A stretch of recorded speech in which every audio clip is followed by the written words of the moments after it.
वो फर्जी बाबा बनकर लोगों को धन वर्षा का लालच देता रहा और लड्डू में जहर मिलाकर खिलाता रहा। लड्डू में सल्फास और नींद की गोलियां मिली हुई होती हैं, जो शरीर में जाते ही ये इंसान को बेहोश कर देती हैं और कुछ ही मिनटों में इंसान की मौत हो जाती है। ये असली कहानी है 72 साल के कमर उद्दीन उर्फ बाबा की, एक ऐसा ढोंगी तांत्रिक जिसने पीरागढ़ी में 3 हत्या समेत 6 कत्ल की बात कबूल की। कमरुद्दीन उर्फ बाबा पिता नशरुद्दीन निवासी फिरोजाबाद उत्तर प्रदेश का रहने वाला है, लेकिन वर्तमान में लोनी और फिरोजाबाद में एक स्थगित तांत्रिक केंद्र चलाता है। इसके घर के ठीक बगल वाले मकान में इसके एक मजार बना रखी है, बाबा कमल खान का मजार नाम से, और इसी मजार के पास बैठकर ये तंत्र मंत्र क्रिया करता है। पुलिस ने जब इसके लोनी वाले घर की तलाशी ली तो विजिटिंग कार्ड्स मिले, जिनमें लिखा था ये डिवाइन पावर से बीमारियों को ठीक कर सकता है।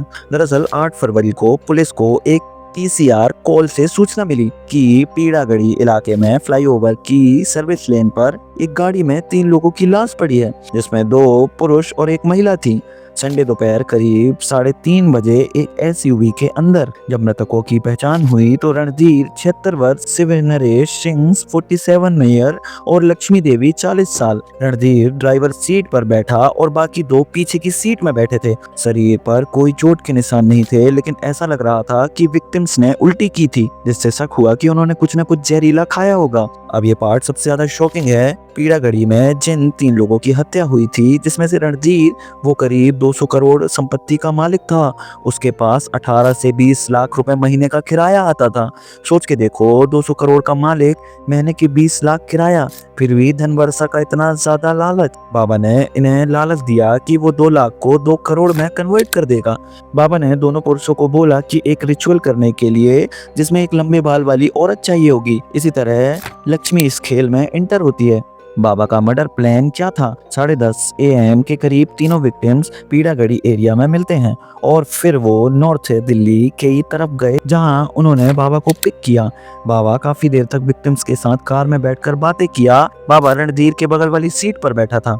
3 PM के करीब कार वापस पीड़ागढ़ी फ्लाईओवर पर आ गई। इसके कुछ देर बाद तीनों मृतक पाए गए और बाबा 2 लाख कैश लेकर गायब हो चुका था। बाबा ने इन्हें इंस्ट्रक्शन दिए थे कि 2 लाख कैश लेकर आना और साथ में शराब और कोल्ड ड्रिंक्स भी लेके आना, क्योंकि ये रिचुअल सेरेमनी में लगेगा। और फिर उसने स्लीपिंग पिल्स और केमिकल से मिले हुए लड्डू ऑफर किए, और जैसे ही तीनों की हालत बिगड़ने लगी तो वो बाबा कार से उतरकर भाग गया। कमलुद्दीन को पहले भी 2 पुराने केसों में अरेस्ट किया जा चुका है, लेकिन इनसफिशिएंट एविडेंस की वजह से बेल मिल गई। पीड़ागढ़ी वाले किलिंग केस के वक्त भी वो 2025 के यूपी मर्डर केस में बेल पर बाहर गया था।